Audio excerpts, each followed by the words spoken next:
Auzubillahi minash-shaytanir-rajim. Bismillahir-rahmanir-rahim. My name is Umair Ahmed. I am working in Darsan Security as a GM operation. आज जिस मौजू पे हमने बात करनी है वो है MTS यानी कि मार्जिन ट्रेडिंग सिस्टम और MFS मार्जिन फाइनेंसिंग सिस्टम। दोनों ही लेवरेज प्रोडक्ट हैं मार्केट के अंदर। मेनली हम पहले बात कर रहे हैं MTS के ऊपर, जो मेन प्रोडक्ट है जिसके अंदर PSX के थ्रू होता है। आप उसके मैं आप पहले बता देता हूँ कि किस तरह से स्टार्ट करते हैं।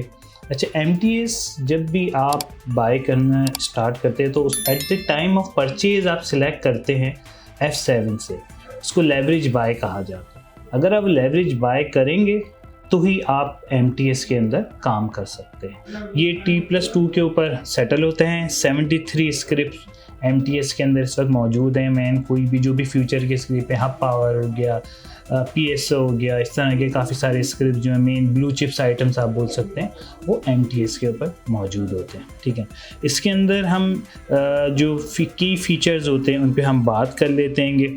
ठीक है, ये ऑनलाइन ट्रेडिंग टर्मिनल NCC के ऊपर मौजूद होते हैं।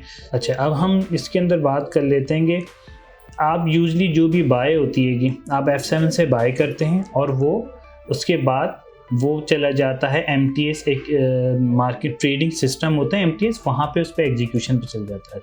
अच्छा, इसके अंदर मैंडेटरी होता है एक FPR ratio, financing participant ratio, वो 15% होता है। वो लाजमी उसको पार्टिसिपेशन के अंदर उसको 15% होंगे। यानी कि अगर आप 100 रुपीज़ की कोई भी स्क्रिप्ट बाय करते हैं तो 15% उस बायर की इन्वेस्टमेंट होती है और 85% फाइनेंसर उस पर उसको लैंड करता है। तो इस तरह से उसकी जो ट्रांजैक्शन है ये आगे चलती है। अब इसके अंदर हम बात कर सकें इस पर प्रीमियम क्या होता है। अच्छा, प्रीमियम के अंदर एक कैप हैगा। कैप होता है काइबोर +8 का। काइबोर 6 मंथ का होता है, जो आप SBP की वेबसाइट पे जाके वहाँ पे मुख्तलिफ 1 साल का भी 3 मंथ का भी आ रहा होता है, तो आप वहाँ पे जाएं काइबोर के अंदर जाके और 6 मंथ का काइबोर देख लें और उसके अंदर ऐड प्लस कर दें, कैप होते हैं। यूजली मार्केट के अंदर जो नॉर्मल स्क्रिप्ट होते हैं वो 12 to 14% पे एग्जीक्यूट हो रहे होते हैं, लेकिन जो हाई रिस्क हैं जैसे WTL हो गया, वो आपको हो सकता है 17 या 18% के ऊपर मिले, जो कैप के ऊपर हो सकता है। बाकी इसके अंदर आपको daily mark to market calculate हो रहा होता है। एज पर रेगुलेशन जो है मार्क टू मार्केट क्लाइंट को पे करना होता है, वो क्लाइंट से मेंबर लेता है और आगे दे देता है। इसमें यूजली जो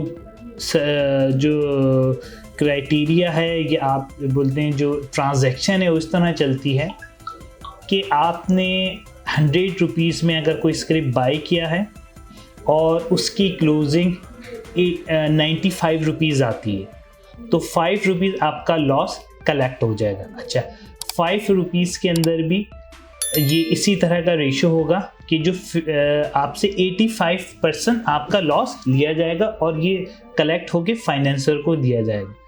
आपकी बाय NCCPL 95 पे आउटस्टैंडिंग खड़ी कर देगा। दूसरे दिन दोबारा लॉस कैलकुलेट होता है और वो इसकी क्लोजिंग आती है 90 रुपीज़, फिर 5 रुपीज़ कैलकुलेट होगा उसी तरह 85%, 5 के ऊपर 85% से, और वो 85% फाइनेंसर को चला जाएगा और आपकी आउटस्टैंडिंग 90 रुपीज़ पे खड़ी हो जाएगी। ठीक, अच्छा, अब दूसरे दिन यानी कि एक नेक्स्ट डे और चले जाते हैं तो वहाँ पे आपकी जो क्लोजिंग है वो 90 से ऊपर आती है, यानी 92 रुपीज़। तो अगर आपकी नॉर्मल अंडरस्टैंडिंग ये होती है अब लाज़मी बात है लॉस मैंने दिया है तो मुझे 2 रुपीज़ प्रॉफिट भी मिल जाएगा, लेकिन NCCPL की रेगुलेशन और जो प्रोसीजर है उसमें ये नहीं। उसमें ये है कि अगर 2 रुपये बढ़ जाता है तो आप मार्केट में सेल करके वो गेन रिसीव कर लें। ऐसा नहीं होता कि वो आपको रिटर्न करेंगे। तो इस वजह से NCCPL में ये एक चीज़ है कि जो लोग थोड़े कंफ्यूज भी होते हैं, लेकिन ये क्लियर रहेगा कि लॉस NCCPL कलेक्ट करेगा, लेकिन गेन आप मार्केट में सेल करके रिसीव कर सकते हैं। ठीक है, क्योंकि लाजिम बात है 92 का मतलब है मार्केट में 92 रुपीज़ चल रहा है, तो कैलकुलेशन इक्वली होगी, चाहे वो आपको NCCPL वापस करता है, अगर वो नहीं कर रहे तो आप मार्केट में उसको लेके कलेक्ट कर लें। फर्दर जैसे हम बता चुके हैं कि इसके अंदर 73 स्क्रिप्ट्स हैं। अच्छा, अब इसके अंदर जो साइकिल है वो मैं बता देता हूँ। जो एमटीएस का कॉन्ट्रैक्ट होता है वो 60 डेज से एक्सीड नहीं होगा, ठीक है। अच्छा, एवरी 15 डे कैलेंडर के ऊपर एमटीएस का 25% जो है वो रिलीज़ होगा। अब मैं इसका एक साइकिल भी आपको समझा देता हूँ। यानी कि आप आज डे 1 था, 1 जैन था फॉर एग्जांपल, आपने 10,000 हबको का एमटीएस किया। अच्छा, आफ्टर 15 डेज यानी 15 ऑफ जैन के ऊपर आप पहुँच गए, आपने रिलीज़ नहीं कराया, आपका आउटस्टैंडिंग चल रहा है, तो आपका 25% यानी कि 2,500 जो है वो ऑटो रिलीज हो जाएगा फाइनेंसी को, ठीक है। उसका आपका रोल ओवर करना पड़ेगा अगर आप चाहते हैं उसका रोल ओवर करना, और 7,500 ऐसे ही चलेगा, यानी कि दोबारा से आपके पास हो गया। अब जब आप 30 जैन को पहुंचेंगे, 30 जैन को जाएंगे, तो आपके पास क्या होंगी, 2 एंट्रीज ट्रांजैक्शन आ रही होंगी। एक एंट्रीज पे 30 डेज आ रहा होगा, एक पे आ रहा होगा 15 डेज, यानी 7,500 पे 30 डेज आउटस्टैंडिंग आ रहा होगा और 2,500 पे 15 डेज, यानी कि अब एक और रिलीज है। लेकिन ये क्या होगा, 7,500 के ऊपर इसका 25% रिलीज होगा, और इसी तरह 2,500 के रिलीज के ऊपर क्योंकि इसको भी 15 डेज है, इसका भी 25 रिलीज है। तो इसी तरह ये गो ऑन होता रहेगा, और 60 डेज के बाद जो आपका फर्स्ट जैन को जो आपने 10,000 किया था वो कंप्लीट रिलीज हो चुका होगा, और बाकी पार्शली जो हैं वो रोल ओवर हो रहे होंगे। ये एक मैकेनिज्म है जो ये चीज़ होगी।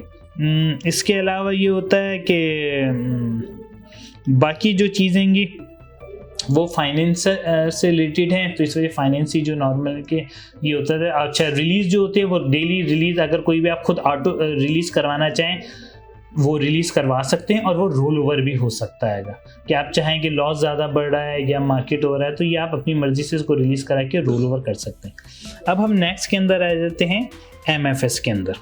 अच्छा, एमएफएस जो है मार्जिन फाइनेंसिंग फैसिलिटी जो है वो अवेलेबल होती है मेंबर्स के अगेन नेट रेडी मार्केट की जो परचेज है उसके क्लाइंट की, वो वहाँ पे अवेलेबल हो जाती है एमएफएस के सिस्टम के ऊपर।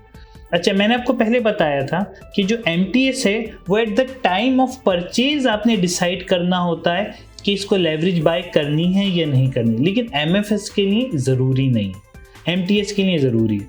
आप एमएफएस आफ्टर द मार्केट जब वो अवेलेबल होता है, सेशन अवेलेबल होता है, आप उस वक्त अपने ब्रोकर को बोल दें कि मुझे एमएफएस करना है, वो एमएफएस कर देगा। लेकिन हाँ, एमटीएस के अंदर ये डिफरेंस है एमटीएस एमएफएस का, कि एमटीएस उस वक्त नहीं हो सकता जब एमटीएस अवेलेबल हो, at the time of purchase ही फैसला करना होता है, ठीक है। अच्छा, इसके अंदर जो है एमएफएस के अंदर स्क्रिप्ट बहुत ज़्यादा हैं, 289 के ऑलमोस्ट हैं, लेकिन इसमें चेंज आता रहता है, ठीक है। यूजली सिमिलर ही है एमटीएस के साथ, लेकिन इसके अंदर एफपीआर रेशियो जो होता है वो एक म्यूचुअल एग्रीमेंट होता है जो आप मेंबर बिटवीन द क्लाइंट होता है। अच्छा, इसके अंदर जो है PSX ये कैट सिस्टम के ऊपर चीज़ अवेलेबल नहीं होती, बल्कि NCCPL ने एक जो इसका सिस्टम है वो प्रोवाइड किया हुआ होता है ताकि आप एक ट्रांजैक्शन से दूसरी ट्रांजैक्शन कर सकें एमएफएस के सिस्टम के ऊपर। अच्छा, इसमें NCCPL जो रिस्क मैनेज करता है, लेकिन बाकी जो भी चीज़ें हैं जो मार्क टू मार्केट है वो मेंबर ही अपने तरीके से सेटल कर रहा होता है। अच्छा, मेरे ख्याल में अब जो मैंने ब्रीफ कर दिया आपको, आपके लिए समझ में आ गया होगा, लेकिन अगर इसके बावजूद भी कोई आपको इससे रिलेटेड है, एमटीएस से, एमएफएस से कोई भी ऐसा सवाल, तो मुझे खुशी होगी। आप नीचे दिए हुए लिंक के ऊपर हमें क्यूरी सेंड कर सकते हैं ईमेल एड्रेस के ऊपर, और बिल्कुल हम आपको प्रॉम्प्ट जवाब देंगे। थैंक यू एंड अल्लाह हाफिज़।